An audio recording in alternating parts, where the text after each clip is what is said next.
It is holiday season, the week between Christmas and New Year's, which is one of the greatest weeks of comedy.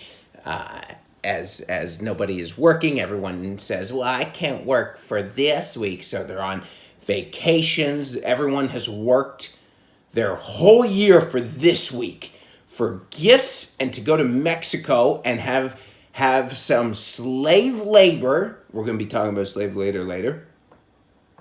Have some slave labor take care of them on the beach of Cancun and just get fat and disgusting, which is the American dream. This is the American dream. You can get your teeth cleaned for free and you can go away to Cancun for 2 weeks and be just some piece of shit and go into some other person's country and treat them like the help. That is the American dream. I, for one, do not take those trips. I rent Airbnbs in Mexico and I ingratiate myself. I don't know if that's the correct word. I mix in with the people. I am one of the locals. I am the common man when I travel.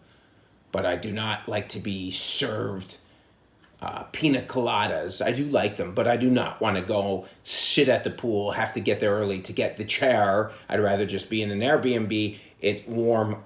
It's a warm climate. I walk and get coffees in the morning and learn fucking rudimentary Spanish, and then go from there. But so I am in New York this week, back from an incredible weekend. Touring with the great Che Durena in the great state of Connecticut. What a shithole, but I will go back. Bridgeport, Connecticut. Man, dude, they said 3 weeks before we were there, Kevin Nealon was there, and outside the club, as people were leaving, someone just shot a gun in the air for no reason from the outside, and then it scared all the white fans of Kevin Nealon to run back into the club. So I just went to the hotel, worked out, club, chicken wings. I do when I go on the road. This is why I love the road. A lot of comics hate the road. I basically take the baths and turn it into a cold plunge. So I fill up ice. I fill up massive bags of ice. I fill up the laundry bag they give you for your clothes, and I put ice in there. And as I'm walking back and forth from the ice machine to my room, people are like witnessing, like, yo, this guy's filling up his tub. Because, you can see the massive bag of ice. It's a clear bag of ice. And you can see that I'm crushing this ice. And they think I'm going to have a party. I'm going to put all the beers on ice and all the alcohol on ice. I'm just going to cold plunge for 2 minutes. I ruined an ice machine at the Holiday Inn Express in, what town was it? Massachusetts. Springfield, Massachusetts. What a shithole. I ruined it because the ice machine was not capable of filling my bathtub up on the third floor, and it's just stalled. It overheated because it was only given a cup's worth at a time, and I kept on jamming it. So I had to run down to the second floor, and I was running up, and I made sure I took 2 ice baths in the 2 days. I mean, look, if you're going on the road in these small towns, there is nothing to do except ice baths and eat food, and I try and be healthy on the road. So that's what we do. And I ruined the ice machine in the Holiday Inn. I don't even know if it was a Holiday Inn Express. This hotel fucking sucked. There was nothing around it. I had to walk to get coffee because I don't want to drink the water in those hotels. I don't trust it. They're like, it's America. You can drink this water. Get the fuck out of here. This hotel, it stunk like smoke. And I called down. I'm like, yo, I think you gave me a smoking room. They're like, we haven't had smoking in the room in 30 years. And I'm like, well, it still stinks. That's how bad the hotel was, and I had to walk to the gas station on the road, on a freeway. That's where I was staying because the gig didn't put me up because I'm the opening comedian. So I had to stay some fucking dump of a hotel, Holiday Inn. But I did get vindication when that ice machine went out. Even if I wish I was the only ice machine and I couldn't take an ice bath. But they still had a second floor ice machine that I got the ice from. So anyways, But we did 5 great shows. Got a lot of new material coming out. We got a special coming out sometime in January. I need an editor. Recorded in November at Denver Comedy Works. And yeah, that was it. It's nice to be a national touring comedian. It sounds a lot sexier than it is, but it is fun. You go to different cities, different towns, and you eat free food on the weekends. How great is that? Some clubs, this club actually had some decent food. They had like steak and salmon and chicken wings. I love it. I order everything possible because it's free. I make myself sick, and then I fast till showtime, and then I do it all over again. Did I learn my lesson from eating 3 pounds of wings, a piece of salmon, and a piece of steak? No. So we do it again Saturday night. And yeah, but it's great because when you start comedy, you get free wings. Like you get beer and free wings, and it's divided up between 8 comics, so you're barely eating. I remember when I used to there was this show in downtown Toronto when I started comedy on Saturday nights, and it had great wings. So they would bring out a platter of wings for the comedian, and at the time, I don't want to say the comic's name, he's a fat piece of shit Canadian comedian who's like successful in Canada only because Canadian casting agents are such pussies, so they rebook the same guys who fail over and over and over again. And this fat scumbag, for some reason, gets booked all the time. I don't care. I don't want to do those shitty Canadian shows. I mean, I would take the paycheck, but I don't want to do them. And so one night, so he's the only comic that actually makes money. And this is like 2014.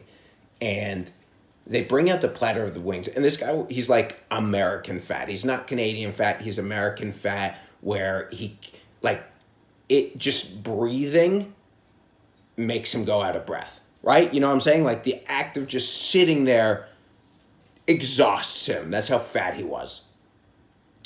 And the wings come out, this platter of wings. Like they have so many flavors. Great. You know, you usually go up with a small plate, grab 3 or 4, go back. This fat fucking pig, such a slob, like so fucking disgusting. I wanted to drag him out back behind a barn and shoot him in the head. That's how disgusting it was. He brings a chair right to the platter and he can't even move around him. And he starts like double fisting the wings, and forever to the day I die, I will always, I don't know if that sentence makes sense, I will always bring up that story, and I will name him to my friends. I'm not naming him here just in case I ever do become successful on the podcast. This podcast is heard around the world. I saw my stats, and there's a boy in Qatar who listens to this. I don't know if it's a boy or a man, or if it's even Qatar, but there was something that said North America, it says Canada, US, how many listeners, and then outside. And I didn't do enough research, so I'm presuming it's Qatar, but I'll remember this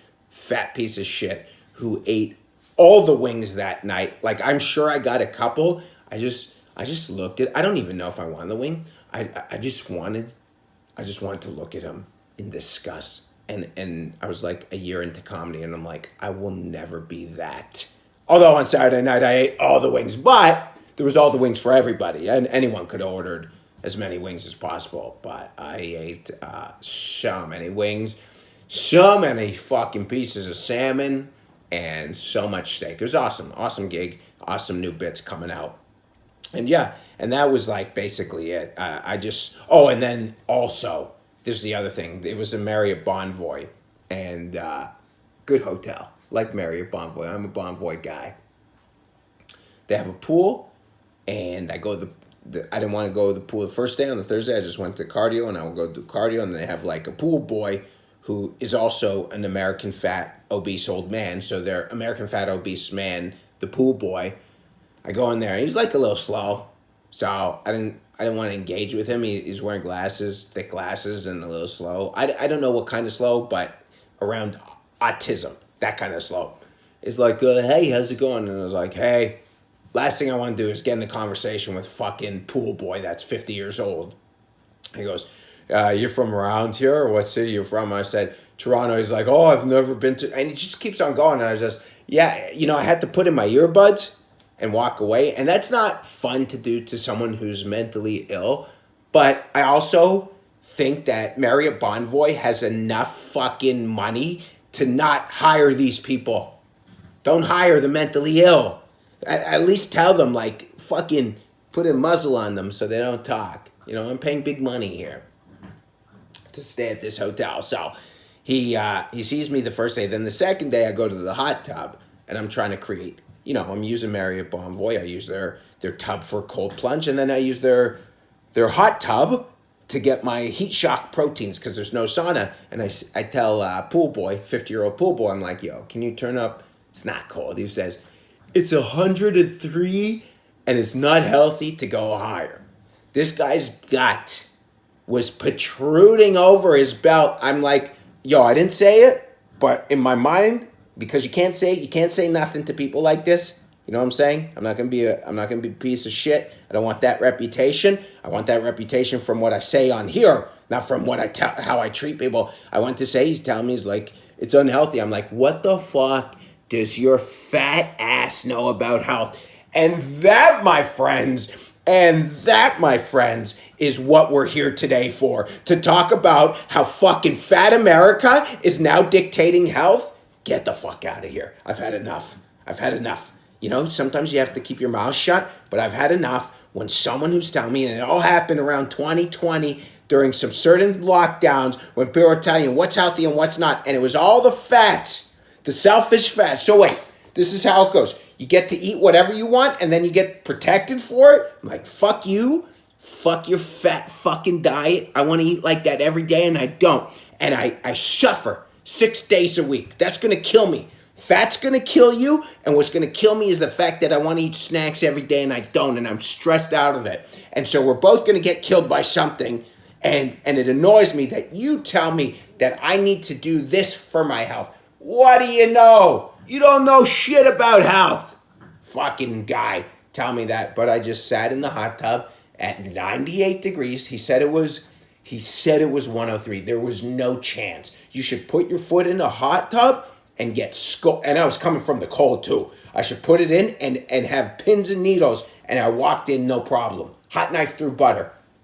I just sat there as the water just hit me in the face, and I could taste some kid's urine who was probably pissing in some kid's urine or some piece of trash. Small towner was like, let's go to Marriott Bonvoy, have a weekend. Scumbags. And then obviously I go through social media as I post a story about this, and then I get triggered by someone else's post about how this idiot female comic just posts about how like she's making these posts about geopolitical conflicts, like she can solve it. And she's like, white people. I'm like, this has nothing to do with white people. If you see the people who are fighting, nothing to do with white people. Everyone's as evil. White people, brown people, everyone's evil. What are you fucking talking about? Just white people evil. Fucking this is how stupid some people are in the arts and entertainment. They'll shit on a group thinking oh, look at me, I'm getting these social brownie points. And the people who now end up liking you don't even like you for your art. They just like you for your dumb, stupid opinions, and you're just dragging dumb, stupid people to follow you. And that's what I'm kind of trying to do. I'm trying to also create a platform for dumb, stupid people that are men, aged 25 to 55 years old, support this show. I think that's really all I have to say. I have the name of the chick who posted that stuff, but I'm not going to name her because we don't name names on this podcast. But this is a podcast, like I said, that is heard around the world. So thank you for coming in, supporting. Hit the likes. We are going to eventually have production value through the roof. When? 2025? Maybe. Maybe not. Maybe sometime 2024. Have a great fucking week. Happy New Year.